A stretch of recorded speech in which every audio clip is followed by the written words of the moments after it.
Hi, thanks so much for joining our webinar this morning. My name is Jessie Peterson. I'm the Director of Education here at SunRay Construction Solutions. SunRay secures $10 billion annually for GCs, subs, and suppliers. We are a national construction document service. Today's webinar is conducted by the incredible Rebecca Hicks, a Texas construction lien law expert. Today's webinar topic is, I filed my mechanics lien, now what? Turning that lien into dollars. So without further ado, I'd like to introduce the fabulous Rebecca Hicks. Hello, everybody. I'm glad you could be with us this morning to talk about one of my favorite subjects, and that is turning your mechanics lien into dollars. I'm board certified in construction law, and my law firm handles mechanics lien bond claim type of work all over the state of Texas. So this is one of the subjects that I deal with every single day. So let's jump into it. Let's talk about first, what we're going to talk about today is you've already gone through the process of perfecting your mechanics lien. So you have attended the prior seminars that SunRay offers, you knew the rules, or you hired SunRay to do it for you, and you sent your lien notice letters on the 15th day of the third month. You filed your mechanics lien on the 15th day of the fourth month. You followed all of the rules and technicalities we have in Texas, and you have a good mechanics lien. It's been filed. You sent notice to everybody in the construction chain that, hey, I filed this lien, and still nothing happens. What do you do next? Because a mechanics lien is not worth anything. It's not worth more than the paper it's written on until you turn it into money, dollars. That's the whole point of the lien. Because let's face it, the overarching concept of mechanics lien law is that you, as a subcontractor, supplier, or general contractor, have added value to real property. So you should be entitled to a security interest, basically the equivalent of a mortgage on that property, so that you can be paid for the value you added to that property. That's the whole point. Well, if your mechanics lien is just sitting out there in the real property records, having been recorded, but is not turning into dollars, it's not serving its purpose. So how do you get it to serve its purpose? If you filed your mechanics lien, and you probably remember, after a mechanics lien is filed in Texas, you have to send notice that it's been filed, notice of the filed lien. You have to send a copy of it basically to everybody in the construction chain within 5 days of having filed the lien. But still, they know it's there. You don't hear anything. What are the first steps we take? We're going to approach this in two different ways. I'm going to talk with you practically about what we do to try to prompt payment. And then we're also going to talk about what's absolutely required by law that you do if you want to preserve your mechanics lien and pursue payment based on that mechanics lien. So right now, let's talk about practical advice. Lien's been filed. You've heard nothing. What are you going to do first? First, what we usually do when we get a file in our office is we'll make a couple of phone calls. Say, hey, this mechanics lien's out here. We're going to need to move forward with foreclosure. If we can't get it paid, what's the status? Can we get it paid? That's going to be the first step. Just have open communication with that owner or the general contractor or both to see if you can go ahead and get it paid without having to take further legal action. If those informal phone calls do not work, then my office sends what we call a foreclosure demand letter. So a foreclosure demand letter is not something required by statute. It's nothing you're going to find referenced in any law. It's not a requirement. It is just a formal letter that my office has kind of come up with. And please feel free to adopt the concept yourself if you want to. It's just a kind of short and sweet letter that goes to the owner, general contractor, everybody in the construction chain, that says, hey, we've got this mechanics lien out here. We want you to pay it. If you do not get it paid within 10 days, we're going to proceed with foreclosure. So let me talk. You'll send the letter to everybody in the construction chain. So basically, you can take the addresses and everything that you've used for your prior lien notice letters. You just use that for this foreclosure demand letter as well. We usually send it via email and via certified mail, but this isn't a statutorily required letter. So you can send it however you want. It's not something that's a statutory requirement. Remember, when we're sending these statutory lien notice letters, they must go certified mail, return received requested, or UPS or FedEx. They have to go receipted delivery. But for this isn't a statutory letter. It's just a practical, hey, maybe if they get a formal letter from me that says they need to get it done within 10 days, they'll get it done. That's what a foreclosure demand letter is. So this is the short and sweet letter. This is exactly what we send. When I say foreclosure demand letter, you'll see it's a real simple letter. It just basically acknowledges that, hey, we filed this lien. If you do not get the lien paid, we're going to foreclose the lien. Because what is the lien is an interest, a secured interest in that real property. What's your legal remedy? Your legal remedy is to foreclose that mechanics lien if it's not paid, to foreclose your security interest. It's the same as basically a mortgage on your home that can be foreclosed. That's what a mechanics lien is. So that's kind of our second practical step we take. Why do we do this? We send this letter, honestly, because in my 25 years of practice in construction law, what we realize is that sometimes an owner just getting a formal letter that says, hey, if you don't get this paid, we're going to foreclose, kind of twigs their mind to go, oh, wait, my property's at risk here. Maybe I should get this paid. And it gets it paid without the necessity of filing an actual lawsuit, without having to spend the attorney's fees, etc., filing fees, service fees to file a lawsuit on it. So that's why we usually take this step first of just sending this type of a letter. So feel free to adopt that process with your outside legal counsel or in-house if you want to, and see if you can't get some of these paid without then having to file the lawsuit. That's what we do. Then, what if that doesn't work? If your foreclosure, your informal phone calls haven't worked, your foreclosure demand letter has not worked, then what do you do next? The next step is you do actually need to file the lawsuit. So this is the part where I hate to say it, you do actually have to have an attorney. You can't do this part yourself. Corporations, LLCs, entities in Texas cannot represent themselves. And quite frankly, even if you try, the way that the rules of the Texas rules of civil procedure work and these court procedures work, you probably wouldn't know what to do anyways. It's just super specialized. So that's not me trying to drum up business. That's just reality, y'all, because I have plenty of work to do. But you're going to have to hire an attorney to file suit to foreclose the mechanics lien. Mechanics liens have to be judicially foreclosed. You can't just say, hey, I foreclose. That's not how it works. A court has to enter an order foreclosing on the mechanics lien and authorizing an order of sale. So you have to file a lawsuit to get it foreclosed. You have to file the lawsuit within 1 year of the date you file the mechanics lien. There's technically a little bit of wiggle room there because in Chapter 53 of the Texas Property Code, the statute of limitations is 1 year from the last date you could have perfected the mechanics lien. So if, for instance, you file early, which is always fine under the Texas Property Code rules, you can always file your liens early. If you file your lien early, you may have a little bit more than a year from the date of filing to file your lawsuit, but just don't even worry about that technicality. I need you thinking about the date, that the file date on that mechanics lien being your absolute 100% deadline to get a lawsuit filed.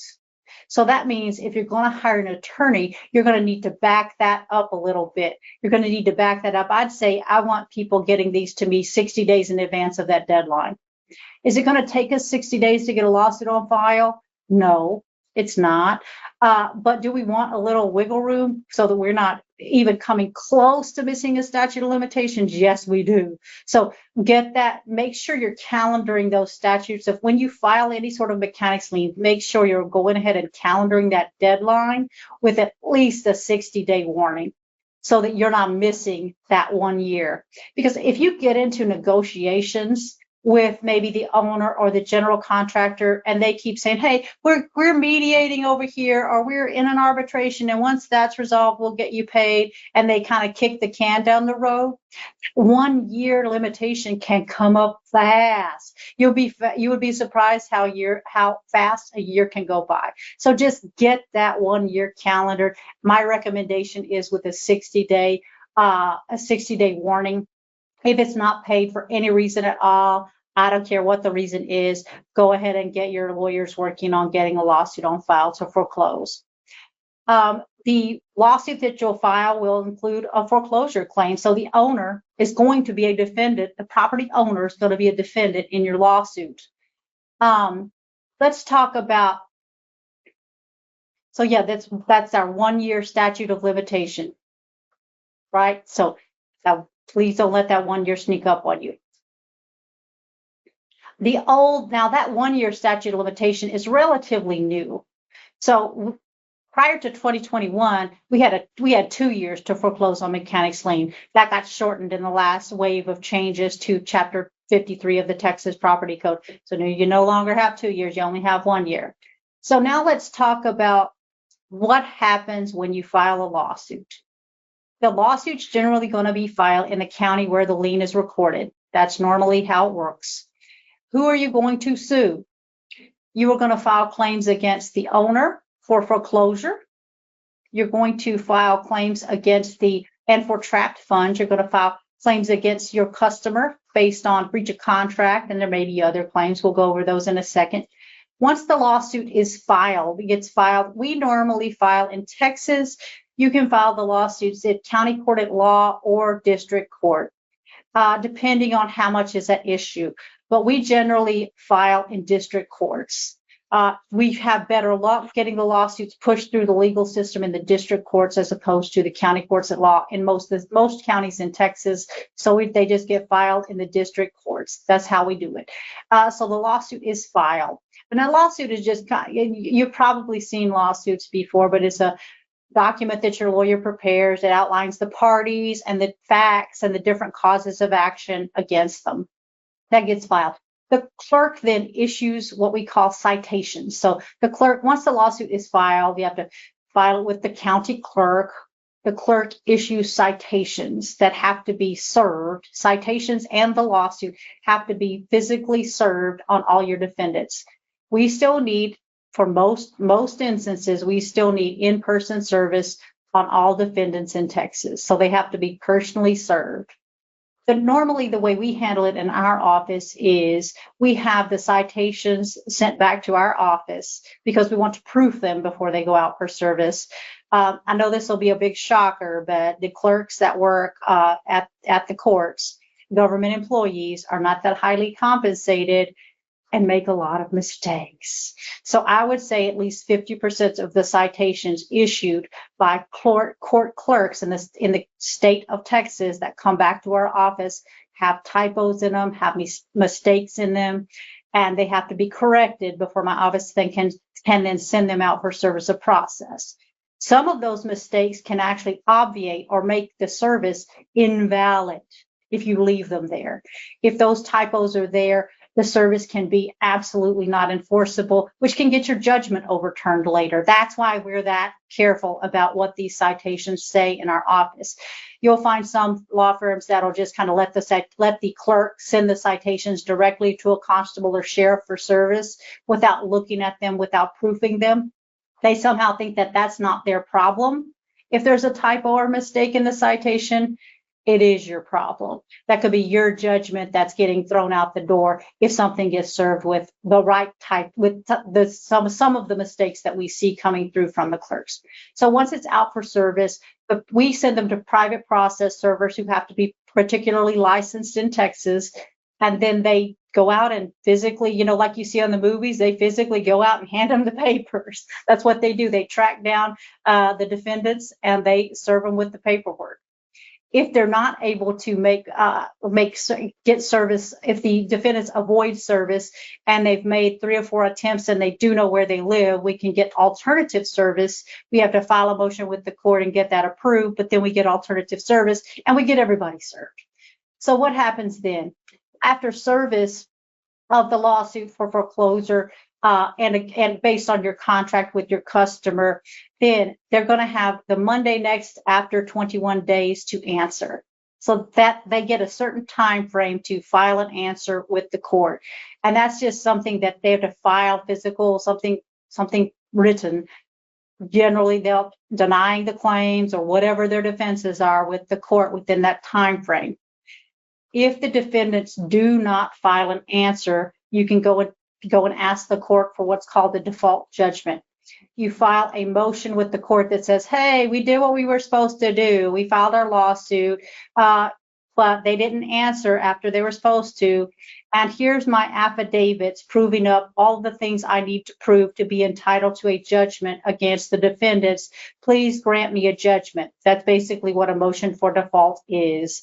And it's supported by, there will be a detailed affidavit from you as the claimant, and usually a detailed affidavit from your attorney proving up your claim for attorney's fees to support that motion for default judgment. Most courts will just consider those without a hearing. Some courts require a hearing, but then the court considers the motion and usually will just sign a judgment if the defendants did not answer. If defendants answer, that's when you have to go through the rest of the litigation process. If they have substantive defenses, you may have to do some discovery. You might have to send some interrogatories, which are written questions that they then have to answer in writing within 30 days. You might need to do a deposition where your attorney asks them questions under oath. You may need to send requests for production of documents so that you can get copies of whatever documents they're relying on to dispute your claim. So that's part of after they filed an answer. Then during any time during that process, you probably might be talking about getting the claim settled with the other side. Sometimes most courts in Texas require you to do a formal mediation before you would actually go to a trial. Trial settings in Texas, generally speaking, are at least a year out from the date of filing the lawsuit at this point. So when you get that lawsuit on file, if there are substantive defenses, they really have some beef that has teeth to it. The material you supplied didn't meet the specification, and hey, I have proof of that. I have pictures that, it cracked. I have pictures that your concrete cracked. I have pictures of your steel bowing. I have pictures of whatever it is, or I have an expert report that says, your work didn't meet the specification. Whatever it is, if there's a substantive dispute and it's something that's going to have to be decided by a trier of fact, being the judge or a jury, that trial setting in Texas is generally going to be at least a year out, maybe more. So I don't want you to think that the litigation process is going to move super fast. It doesn't. But we can make it move faster in cases where there aren't real substantive disputes. We can file what's called a motion for summary judgment. If we look at the answer filed by the defendants and it doesn't look like there's any there, it doesn't look like they really do have a defense, then we file what's called a motion for summary judgment. And that's just a motion that says, hey, court, we know they answered the lawsuit. We understand that they say, they deny the claim, but they don't have any proof of that. We have our case so locked down that there is not a material issue of fact. So we would ask for a judgment anyways. A motion for summary judgment is supported by detailed affidavits for you as a claimant and detailed affidavits supporting the attorney's fees to be awarded. And you file that and see if you can get the court to enter the judgment even though they've answered, because there isn't a material issue of fact, meaning they don't really have a good defense. That's one way to get the legal system moving faster, is that type of a motion. So we usually get those on file within 90 days, usually, of filing a lawsuit for the ones where we do not see a substantive offense. We may try to get it filed a little faster than that, but we're usually getting it filed within 60 to 90 days, just to see if we can get the court to enter judgment without having to go through the discovery process and wait for a trial setting. So then what happens after, either you get a default judgment, or you get a summary judgment, or you have to go through trial and you get a verdict and get a judgment that way. That's the entire purpose of the litigation process, is you get that judgment. So let's talk about, this is the kind of the claims that you would be making in those lawsuits, and that you're then be proving up at either a default judgment, summary judgment, or trial. For that owner, you're suing them for foreclosure of the mechanics lien, and you're also suing for trapped funds. When we're sending out those notice letters, that 15th day of the third month notice, under Texas law, that's required as a condition precedent to file a mechanics lien. That letter says that the owner is supposed to hold money in its hands and not make any further payments to the general contractor until your claim is resolved or paid, right? And so you get a claim against that owner for those trapped funds in addition to the foreclosure claim. So that's additional claim against the owner. You're also going to, in your lawsuit, include claims against your customer. Even if you never had a mechanics lien, you'd missed all the deadlines, or you never asserted a mechanics lien, you're always going to have a claim against your customer for the amount they owe you for the work you did. That claim is going to be based on whatever your contract is. If it's a PO, that's a contract. If you send them an email or a proposal by email and they said, oh, that sounds good, get to work, that's a contract. It's going to be based on breach of contract. And in Texas, honestly, you could even have an oral contract in many circumstances. So even if there's not a writing, that can be contract. So it's going to be suing your customer for breach of contract.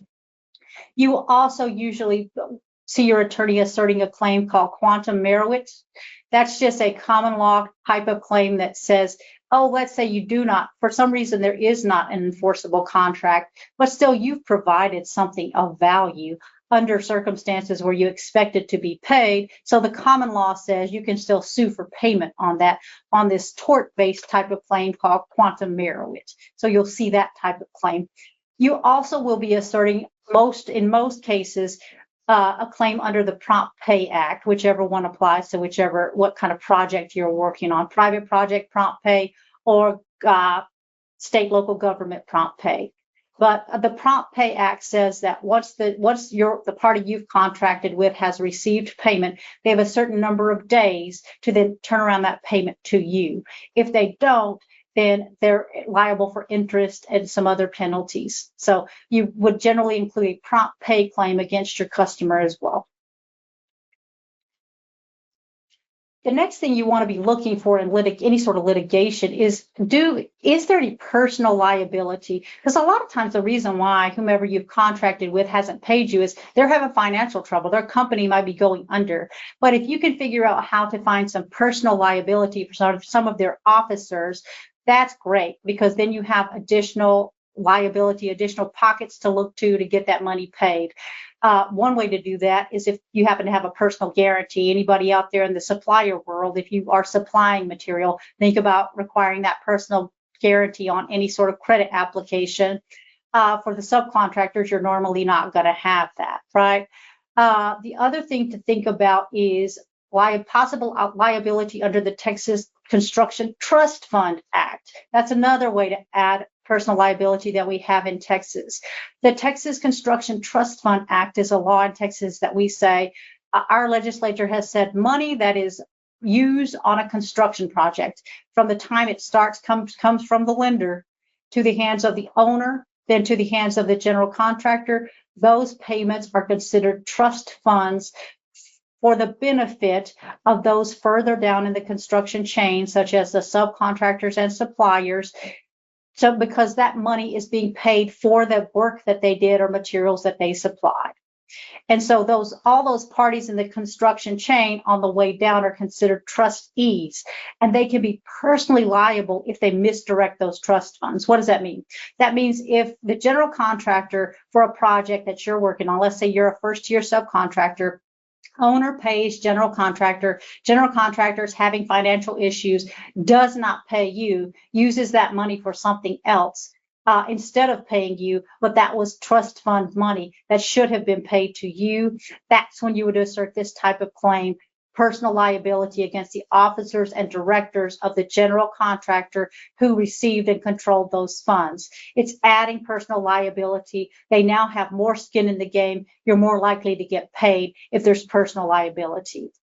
Another way you can get some personal liability in Texas, if you look and you figure out that the party you've contracted with or the owner has forfeited their tax, their entity because they haven't paid their franchise taxes. If there's a tax forfeiture, there's a specific statute in Texas that says the individual officers and directors of what used to be that entity are personally liable for debt accrued, debt incurred while their entity was forfeited. So if they forfeited their entity and and then you did work, and they owe you money from during that time while their entity was forfeited, those officers and directors are personally liable. So we'll assert those claims in those circumstances as well. The other thing I kind of want to just let everybody know is I think a lot of subs and suppliers have this kind of mistaken belief that just because you learned all the rules or you hired SunRay and you 100% perfected your mechanics lien correctly, that means you're going to get paid 100%. That there's just a guarantee somehow out there that I've got a mechanics lien, I'm going to get paid 100%. And that's just not the case. Owner's liability on these things is limited by statute. The liability is limited to the 10% reserved funds. That's the 10% of the contract price between owner and general contractor.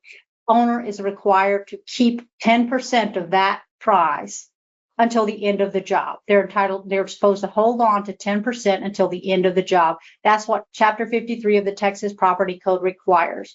That used to be called statutory retainage, but now it's called reserved funds as of 2021. So they're supposed to reserve 10% of the contract price till the end of the job. Owner's supposed to do that. So they're going to always be liable for that 10%. And then adding to that 10% is money that the owner is supposed to trap after they receive that 15th day of the third month fund trapping notice letter or lien notice letter. So that's the pool of money. It's going to be that 10% plus funds trapped after they receive that letter, meaning the money that the owner still had in their hands that was not paid to the general contractor as of the time they received the fund trapping notice letter. So you'll see that 10% and then those withheld funds. So let's talk about kind of how that works out.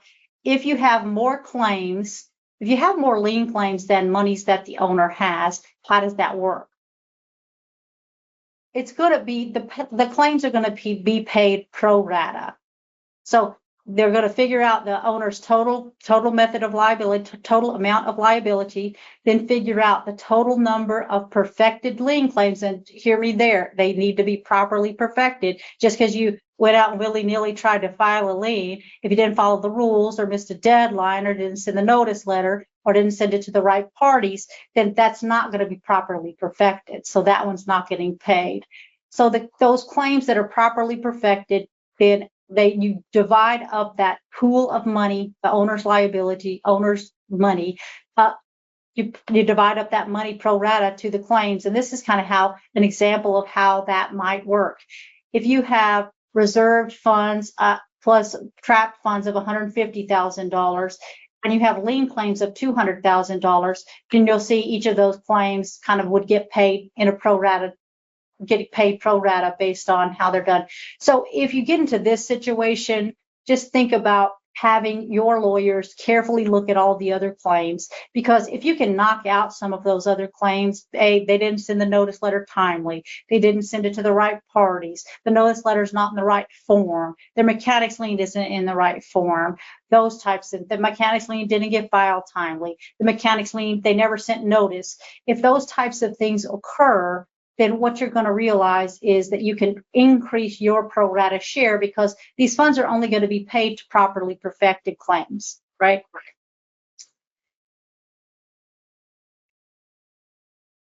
So what happens once you have that judgment? You've gone through the process, maybe you've got a default judgment or you've got a summary judgment. You've got that judgment that says, hey, you're entitled to foreclose your mechanics lien. What does that mean? I think a lot of times folks are like, well, I don't want to own, that piece of property where they were building this school. I don't want to be running a school. That's not what foreclosure does. You're not going to be the owner of that property once you get that judgment of foreclosure. This is what it does. Once you get a judgment of foreclosure, then the clerk issues what's called an order of sale. Then that property is posted for sale. The constable and sheriff conduct a public auction of the property. Now, if you want to go to the auction and bid on the property, you can. And at that point, you could own the school if you want to. And it would need to be a private school. You're never going to see this kind of thing with a public school because that's a bond claim, totally different thing.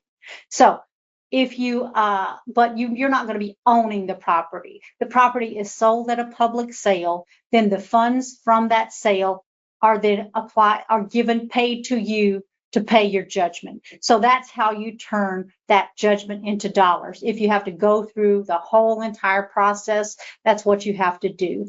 You've gone through the court process, you've got your judgment or foreclosure, the clerk issues the order of sale, the constable to take some steps to advertise the property for sale, post it for sale, and then a public sale is conducted. Highest bidder wins and will own the property. The money from that sale is then paid to you to pay your judgment. That's how you turn a mechanics lien into dollars. Now, how many times in my 20 years of practice have we actually had to go all the way through that process? I think 2. Why? Owners don't want their property sold. We usually get these claims settled or resolved pretty quickly, either after sending a foreclosure demand letter or after filing the lawsuit seeking to foreclose. Only about twice in 25 years have we had to go all the way through the process to get the judgment, to get the order of sale, and to actually sell the property. So just keep that in mind. Most of the time, you're not going to need to go that far. But if you do, that is how it works. So that's really all of my planned comments today. I'll be happy to answer y'all's questions. Well, thank you, Rebecca. As always, you really are wonderful. So thank you. We do have a couple questions came through. Some of them have a couple of different parts, so bear with me while I try to kind of break them down for you. The first question that came through is, what if I don't have a signed written contract, but just a verbal agreement? Do I have lien rights? Or would you only be able to sue on the quantum merit? No, you will definitely have lien rights. Whether or not you have a signed written contract has nothing to do with whether you have lien rights. So if you just have an oral agreement, hire SunRay, send your notices, file your lien, do it anyways. Now, when you get to the portion of where we're having to file the lawsuit, you would file the lawsuit against the owner based on the mechanics lien, and then your claim against your customer is going to depend on circumstances. Sometimes oral contracts are enforceable in Texas. There's what we have called the statute of frauds in Texas, and so certain oral contracts are enforceable. There's the defense to certain oral contracts. So are we still going to sue them for breach of contract even though there's no quote unquote written formal agreement? Yeah. And then you would also have the quantum merit claim. You claim both. If the contract turns out to not be enforceable because it's the type of oral agreement that's not enforceable, that's when you rely on the quantum merit claim. Even if that's the case, you still have your mechanics lien. That's separate. That's a separate claim. Hopefully that makes sense. Yes, I think it did. I think it clarified it. And another question that came through, it says, if there's an error on, let's say, the 3rd month fund trapping notice or the lien, something that would be considered a scrivener's error, would that invalidate the lien or rights? It depends on what the error is. If the error is the letter went out late, no can do, not going to work. If the error is that we sent it to the wrong parties, no can do, not going to work. If it's like a typo, maybe it's a typo in the owner's name, you've got an extra letter in there, something like that, you probably can get away with that. If it's a typo in an address, so it did not get to the address, that may invalidate it. It's that fact specific. Okay. So, I think, go ahead. I'm sorry. Okay, I think that that's what they were kind of alluding to, is either a typo in the entity's name or something along those lines. Okay, and then another question that came through, and this is the one that has multiple parts, so bear with me. On a residential homestead project, do you need a recorded contract to have lien rights? When does it get recorded, and at the time of the lien or before the lien? Hold on, let me pull this out of I don't do a lot of residential work, so let me just put okay. Most clients are doing commercial, so we don't do a lot of residential, so let me pull this out of my memory. For residential, you definitely have to have a signed contract, has to be signed by owner. If the owners are husband and wife, they have to both sign the contract. There are very specific terms the contract has to pay, and I don't think you have to record the entire contract. I think you may have to record a summary of the contract. When it needs to be recorded, I don't think it's clear under Chapter 53. Okay, awesome, wonderful. I think that answered that because there was a follow-up question of both, do the husband and wife both have to sign it, which you've already said. So I appreciate that. Hopefully that was able to clarify some of the answers for that one. One other question came in. It says, what's the timeline of when we ask attorneys to send a foreclosure demand letter? They're really that, like I say, that is just a letter my office sends. There is no hard deadline. There's no statute that says it, but Rebecca's rule is we'll usually try to get it out within 60 days of filing that mechanics lien. Okay, wonderful. But there's no rule. Okay, perfect. I do think that that's all the questions that have come through. If anyone does think of another question that wasn't addressed, please feel free to reach out and I'll be sure to answer any questions for you. Can you go to the next slide for us? Yes. All right, here are some of SunRay's resources to help you stay organized, know your deadlines, and secure your lien rights. So go ahead and scan that QR code to access these incredible sites, resources. Remember, each state has its own unique lien laws and deadlines and documents. So please check it out. Don't rely on your knowledge of one state to then, project that information for another project in a neighboring state, because most likely it is not the same. So please check that out to make sure that you're being protected in any state in any project that you're working on. The next slide, if you don't mind, please. All right, our next webinar with Rebecca is going to be on October 30th. It's going to be payment bond claims on private and state government projects, the basics. So please, we'd love to see you guys there. You can register for free at sunraynotice.com/education. All right, and then, pardon me, and then we actually have a live in-person seminar. So if you are in the Dallas area, Rebecca is going to be presenting alongside of Ariella for the live seminar on November 7th. How do you get paid faster with liens, bonds, and contracts?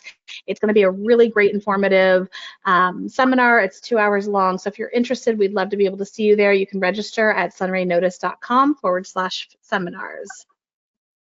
And then the next slide, please. All right, if you can, we'd really appreciate it if you are able to give us a quick review. It takes about a minute of your time, but it helps us get some feedback on how we can always better our webinars or our content, whatever it is that you're looking for. So we'd really love to hear from you guys. And then the next slide, if you don't mind, please.